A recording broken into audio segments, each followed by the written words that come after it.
Bapak Ibu Saudara yang kekasih dalam Tuhan kita Yesus Kristus, selamat pagi, salam sejahtera untuk kita semua.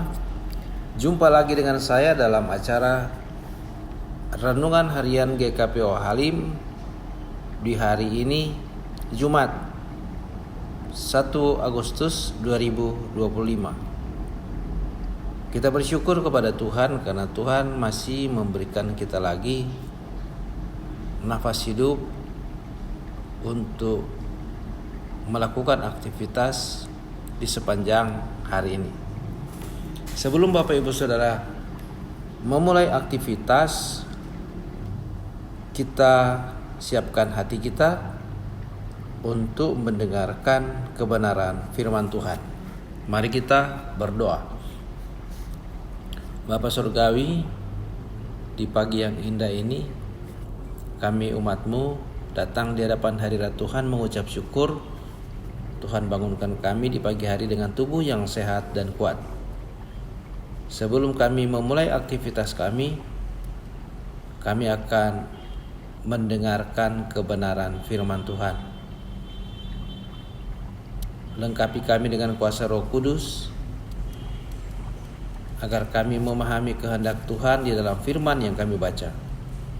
Berfirmanlah ya Tuhan, kami anak-anak-Mu sedia mendengar. Di dalam nama Yesus, amin.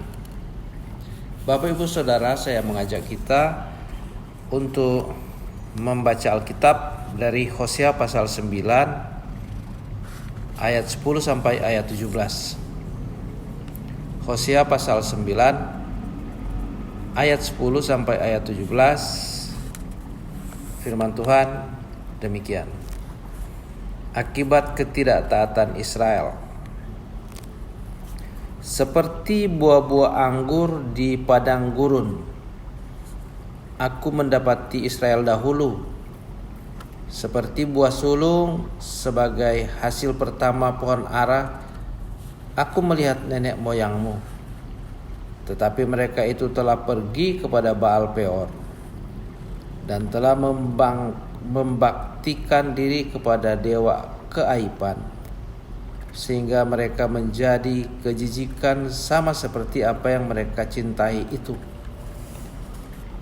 Kemuliaan Efraim terbang seperti burung, tiada yang melahirkan, yang hamil, dan yang mengandung. Sekalipun mereka membesarkan anak-anaknya, aku akan membuat mereka bulus sehingga tidak ada manusia lagi.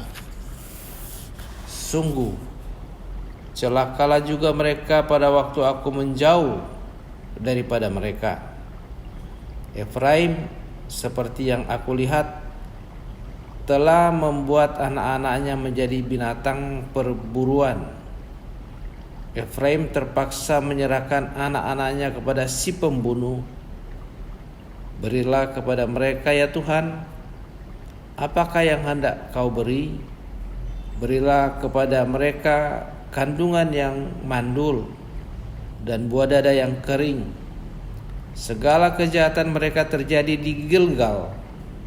Sungguh, di sana aku mulai membenci mereka. Oleh karena jahatnya perbuatan-perbuatan mereka, aku akan menghalau mereka dari rumahku. Aku tidak akan mengasihi mereka lagi. Semua pemuka mereka adalah pemberontak.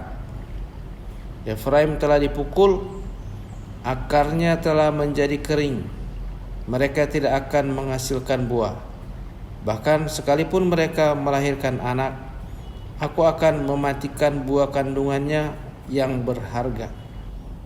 Allahku akan membuang mereka, sebab mereka tidak mendengarkan Dia, maka mereka akan mengembara di antara bangsa-bangsa. Demikian pembacaan firman Tuhan. Yang berbahagia ialah mereka yang mendengarkan firman Tuhan, merenungkan dan melakukannya dalam hidupnya setiap hari.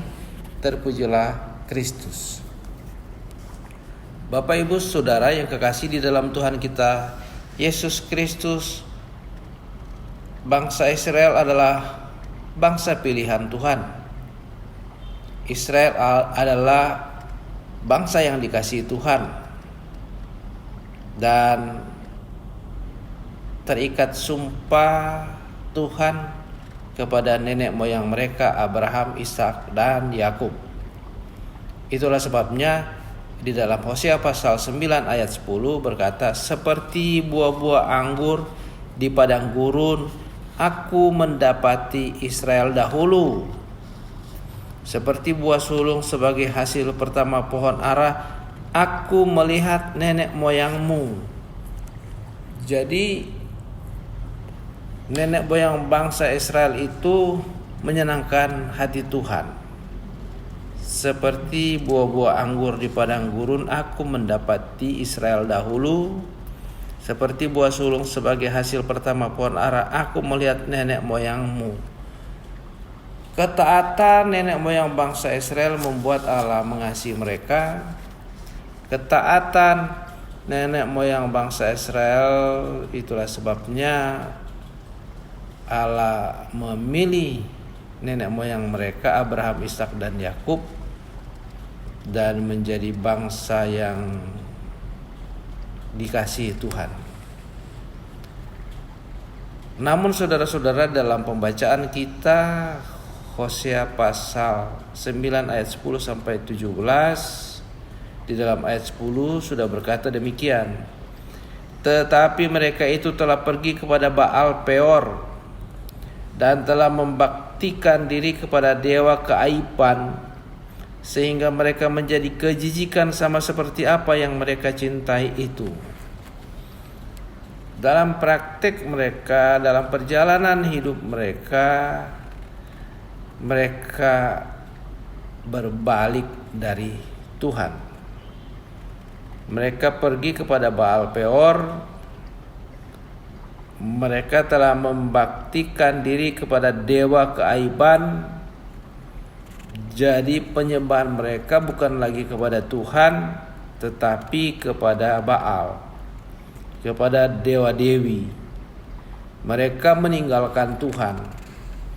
Itulah sebabnya melalui Nabi Hosea, Tuhan berfirman bahwa penghukuman akan terjadi apabila umat itu tidak bertobat.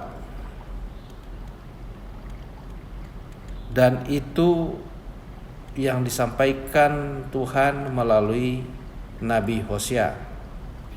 Apa yang disampaikan Tuhan melalui Nabi itu adalah nubuatan. Jadi Nabi Hosea bernubuat tentang penghukuman. Nabi Hosea bernubuat tentang pembuangan bangsa Israel. Nabi Hosea bernubuat tentang murka Tuhan terhadap bangsa itu. Sesuatu yang, berita yang tidak mengenakan telinga pasti akan memunculkan reaksi yang tidak baik.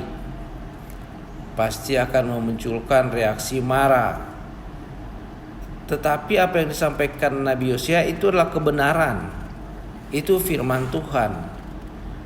Sebagai bangsa yang dikasihi Tuhan, sebagai bangsa pilihan, semestinya mereka dengar firman Tuhan. Seharusnya mereka mentaati firman Tuhan. Seharusnya mereka peka terhadap firman Tuhan yang disampaikan, tetapi tetap saja mereka menyembah kepada berhala, tetap saja perbuatan mereka jahat, sehingga nubuatan penghukuman itu terjadi. Baik Israel Utara maupun Yehuda, dua-dua bangsa itu pernah dibuang. Israel Utara dibuang, separuh penduduknya dibuang ke Asyur, dipekerjakan paksa, dan juga Yehuda yang ibu kotanya Yerusalem, separuh penduduknya dibuang ke Babel dan bekerja paksa. Jadi nubuat itu pasti terjadi. Saudara-saudara yang dikasihi Tuhan, kalau Tuhan masih berfirman kepada kita, kalau Tuhan masih menasihati kita melalui pemberitaan-pemberitaan firman-Nya, kalau Tuhan masih menegur kita, berarti Tuhan sayang kepada kita agar penghukuman tidak terjadi dalam hidup Bapak Ibu Saudara dan saya.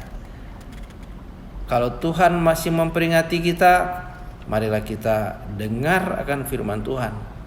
Marilah kita taati akan firman Tuhan.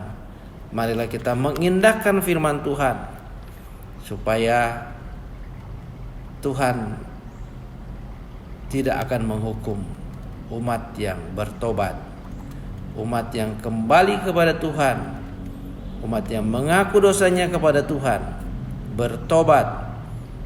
Maka penghukuman yang Tuhan sudah rancangkan pasti tidak akan terjadi. Apabila kita setia kepada Tuhan, kita mengindahkan akan firman Tuhan, maka Tuhan mengasihi kita, karena kita adalah orang-orang pilihannya. Tuhan memberkati kita semua. Amin. Mari kita berdoa. Bapa Surgawi, kami bersyukur karena di pagi ini Tuhan sudah melawat kami. Tuhan sudah memperdengarkan suara-Mu melalui pembacaan dan pemberitaan firman Tuhan yang kudus. Tanamkan firman-Mu dalam hati kami. Mampukan kami oleh kuasa Roh Kudus untuk mentaati firman Tuhan. Terima kasih Tuhan. Kami akan memulai aktivitas kami di sepanjang hari ini.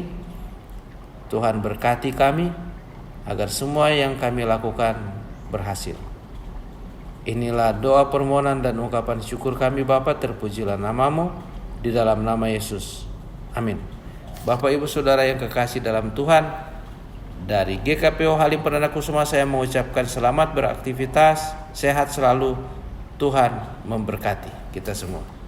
Amin.